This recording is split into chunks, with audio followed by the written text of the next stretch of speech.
Welcome to Meta Yeda with your host, Dr. Elhanan Gazit, your ultimate destination for leaders and creators. Here, we share some of the best metaverse, gaming, and digital innovation news, stories, and insights. Think fast, level up smart. Game on.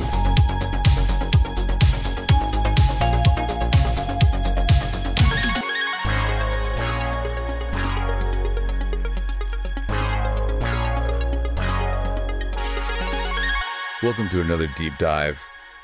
Today we're going on a journey. Oh, yeah. Through almost 20 years Wow. of predictions and insights about gaming, the metaverse, and AI. Okay. All thanks to Dr. Elhanan Gazit.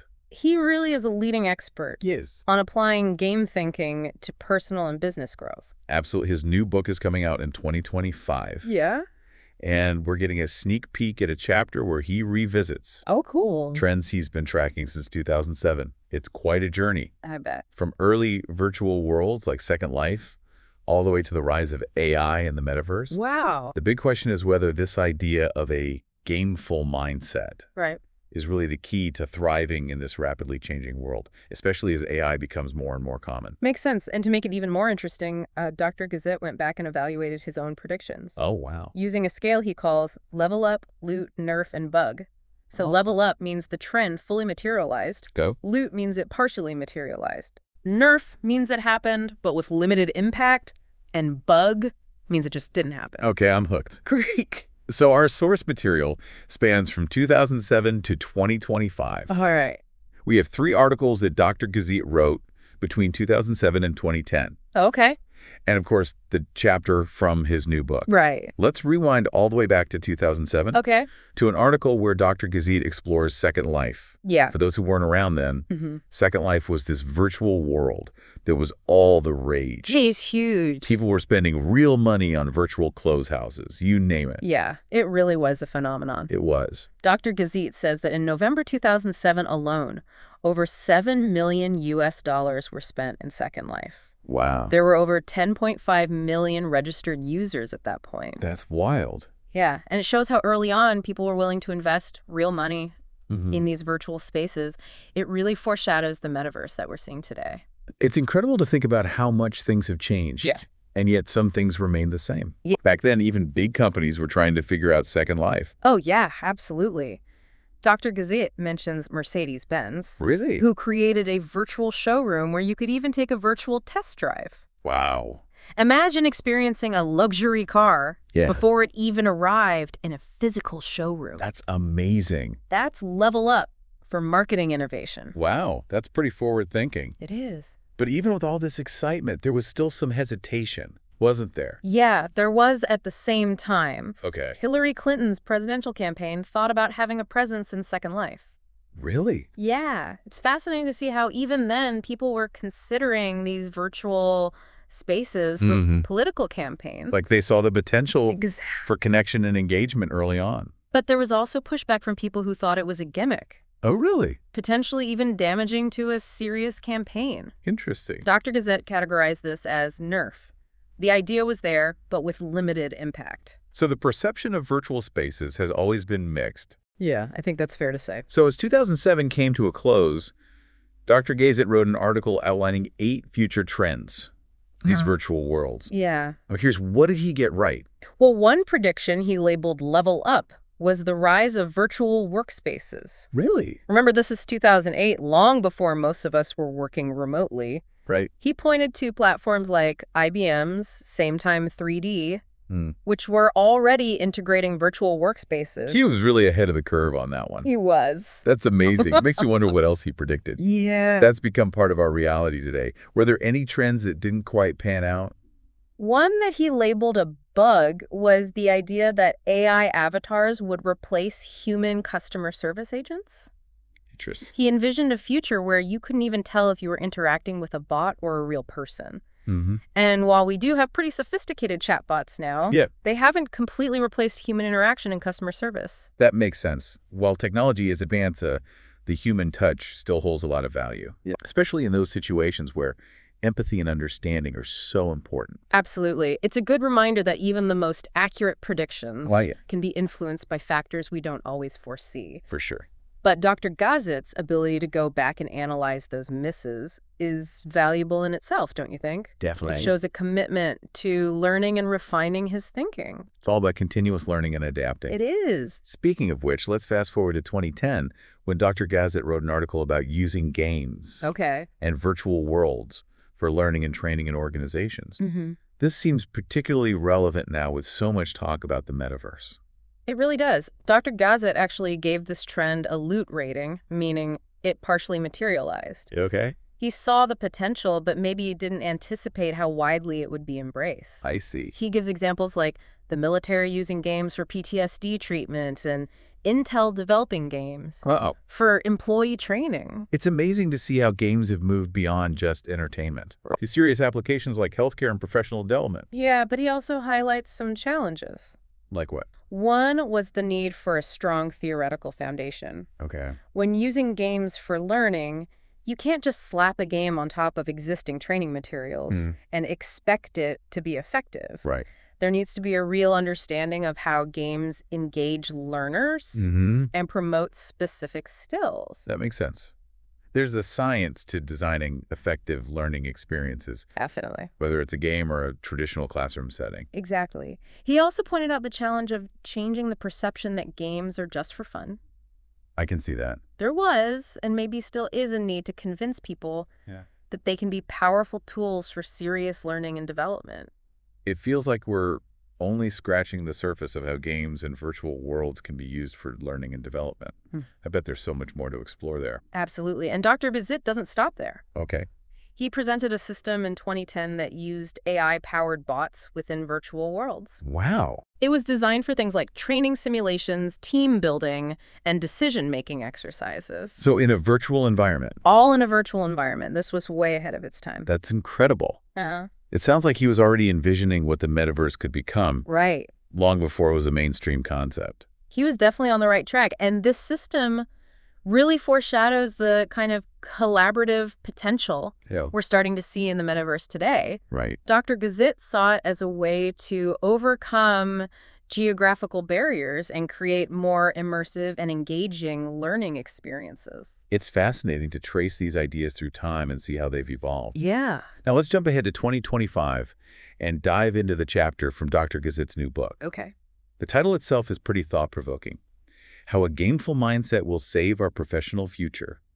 What the world of work will look like in the age of artificial intelligence. Wow. It feels like he's making a bold statement there. It definitely grabs your attention. Dr. Gazit starts by reflecting on a conversation he had almost a decade earlier with a CEO who was pretty skeptical about the relevance of gaming to the future of work. I bet that CEO is thinking differently now. I can imagine so much has changed in just a few years. What does Dr. Gazit say about how we've arrived at this point, where AI is becoming so integral to our lives? He describes it as a convergence of artificial intelligence, advanced sensors, and bioengineering, all coming together to create what he calls living intelligence. Living intelligence. He sees this as a major leap forward, where technology is no longer just a tool, but is becoming more integrated into our lives, constantly learning and adapting alongside us. That sounds almost like something out of science fiction. It does, doesn't it? Can you give an example of what living intelligence might look like in practice? I'm having trouble picturing it. Sure. He gives a great example of an HR manager using an AI system that goes beyond traditional data analysis. Okay. Imagine a system that learns from the manager's decisions, identifies patterns in their hiring choices, and even offers insights that go beyond the initial job requirements. Oh, wow. It's like having an AI partner who's constantly evolving its understanding of the company's needs and the manager's preferences. Okay. That makes it much clearer. It's like the AI is almost becoming an extension of the HR manager's own thinking. Exactly. Helping them make more informed decisions. It's a powerful example of how living intelligence could play out in a real-world setting. So how does the idea of a gameful mindset fit into all of this? Dr. Gazit argues that to thrive in this era of living intelligence, we need to think and act more like skilled gamers. We need to be adaptable, embrace continuous learning, be comfortable with failing and iterating, and be really good at collaborating virtually. It's like he's saying we need to approach work and life with the same kind of strategic thinking, resilience and adaptability that we bring to our favorite games. That's a great way to put it. And it's not just Dr. Gazit's opinion. Oh, really? He actually cites the Future Today Institute's 2024 report, which identified adaptability and systems thinking as the two most crucial skills for the future workforce.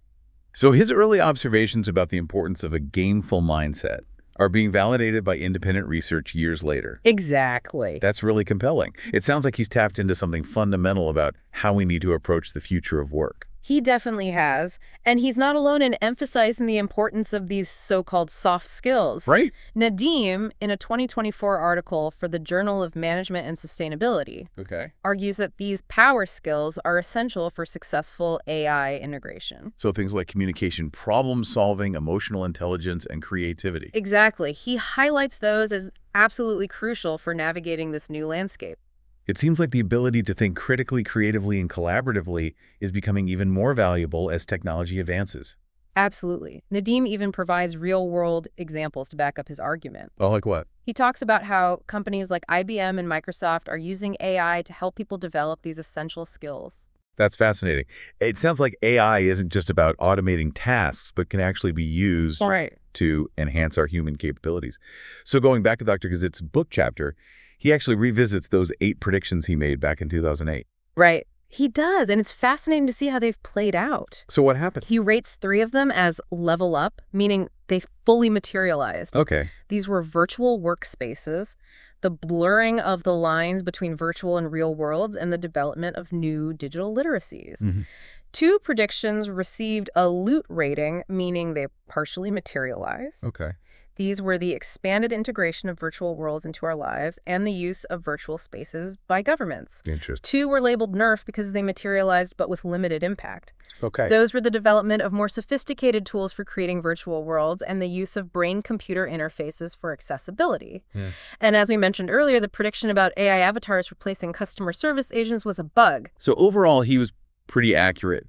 But I'm more interested in what he says about the significance of these trends. Yeah. What does it all mean for the future? In his concluding thoughts, Dr. Gazit really doubles down on his central argument that a gameful mindset is key to thriving in this era of rapid technological advancements, especially as AI and automation continue to evolve. Right. He stresses the importance of adaptability, learning from failures, and above all, collaboration. It sounds like it's not just about learning specific technical skills, but about cultivating a way of thinking and approaching challenges. It is. That aligns with the demands of this new world. You've hit the nail on the head. It's about thriving, not just surviving. Right. Dr. Gazit believes that by embracing this gameful approach, we can unlock new levels of creativity, productivity, and even fulfillment in both our work and personal lives. Okay, I'm starting to see how this gameful mindset isn't just about work, it's about life in general. Exactly. It's about being open to new experiences, embracing challenges as opportunities to grow, and approaching everything with a sense of playfulness and curiosity. Exactly. And Dr. Gazit emphasizes that this shift in mindset is for everyone, not just those in tech-heavy fields. Right. Whether you're a teacher, a doctor, an artist, or an entrepreneur, the ability to think and act gamefully is going to be crucial in the 21st century. So where do we start? How do we actually cultivate this gameful mindset in ourselves and in the places where we work? That's the big question. And thankfully, Dr. Gazit offers some practical guidance. Okay. He suggests starting by identifying the game you're playing. Okay. What are your goals? What are the rules? What are the challenges and rewards? I see. By framing things this way, you can start to see your work or even your personal life from a more strategic and engaged perspective. So it's about shifting our perspective, Right. seeing our goals and challenges not as burdens, but as opportunities to level up I love that. and achieve something meaningful. He also recommends embracing feedback and using it to improve your gameplay. Okay. Much like gamers analyze their performance, Yeah. we can use feedback to figure out our strengths and weaknesses and then focus on developing the skills we need to succeed. That's a powerful shift in thinking. Instead of seeing feedback as criticism, we can view it as valuable information that helps us get better. Exactly. And it doesn't have to come from a boss or a teacher. Right. It can come from peers, mentors, online communities, or even from self-reflection. It's all about becoming more aware and actively looking for opportunities to learn and grow. I'm also curious about the role of collaboration in this gameful mindset. Yeah. It seems like connecting with others and working together would be important. You're absolutely right. Dr. Gazit emphasizes that, drawing parallels to how gamers form guilds and teams to tackle challenging quests. Yeah. He believes we can achieve much more when we work together, especially in today's interconnected world. It makes sense. Collaboration and the sharing of ideas are essential for innovation and progress. No one can do it all alone. Well said. He also highlights the importance of celebrating small wins. Okay. In a game, you're constantly earning points and achieving milestones, which keeps you motivated. Right.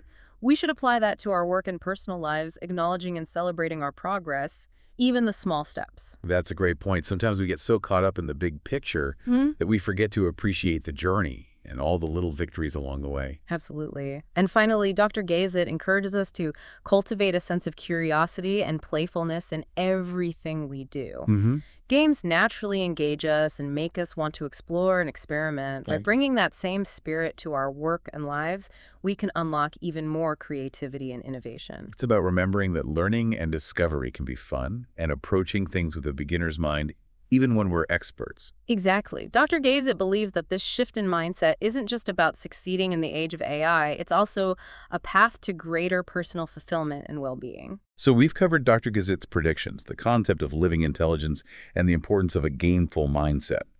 But how does this all translate into action for our listeners?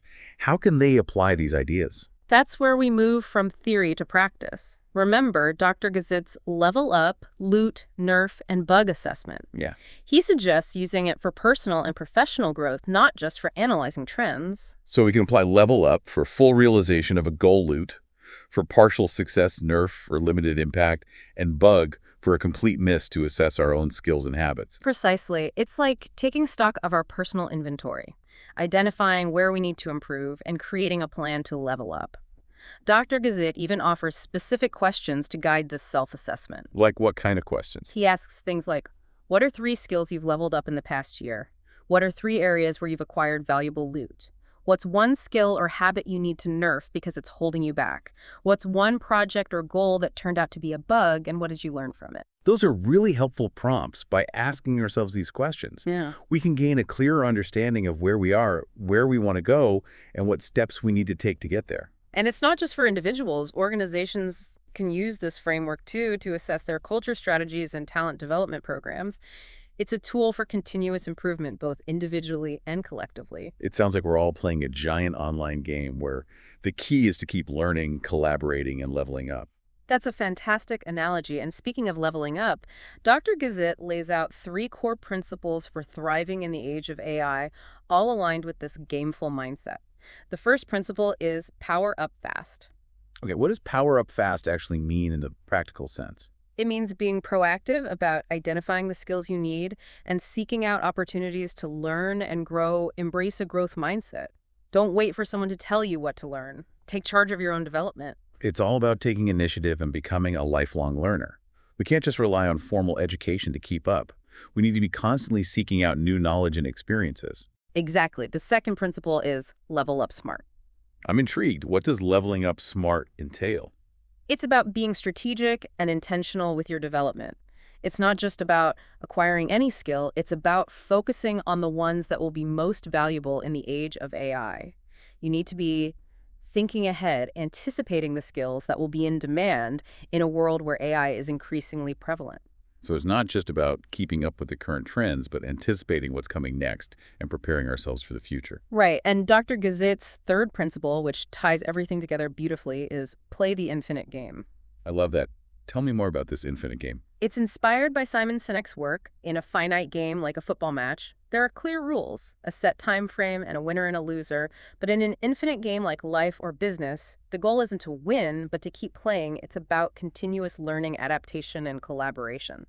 So instead of focusing on short-term wins or beating the competition, we should be thinking about creating lasting value, building strong relationships, and contributing to something bigger than ourselves. Exactly. And this infinite game mindset aligns perfectly with the age of AI in a world of constant technological change. Being able to adapt, learn, and collaborate is essential for staying ahead of the curve. It's a powerful reminder that we're all in this together with AI as a potential teammate, not just a competitor. Precisely. And Dr. Gazit wraps up his book chapter with a call to action that embodies the spirit of this gameful mindset. Power up fast, level up smart.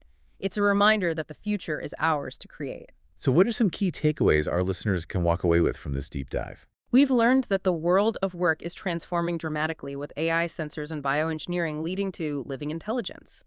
This requires a shift to a gameful mindset, embracing adaptability, creativity, collaboration, and lifelong learning. We also explored Dr. Gazit's Level Up, Loot, Nerf, and Bug Assessment as a powerful tool for growth both personally and professionally. By evaluating our skills and habits regularly, we can identify areas to level up and create a plan for continuous improvement.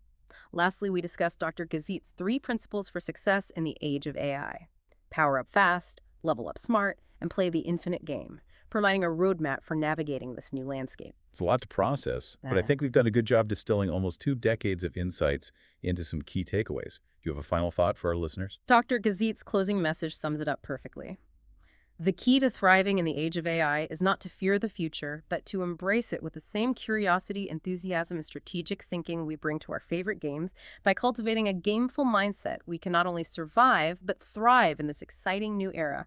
Power up fast, level up smart. That's a fantastic note to end on. Thanks for joining us on this deep dive into Dr. Gazit's work. Until next time, keep playing, keep learning, and keep leveling up.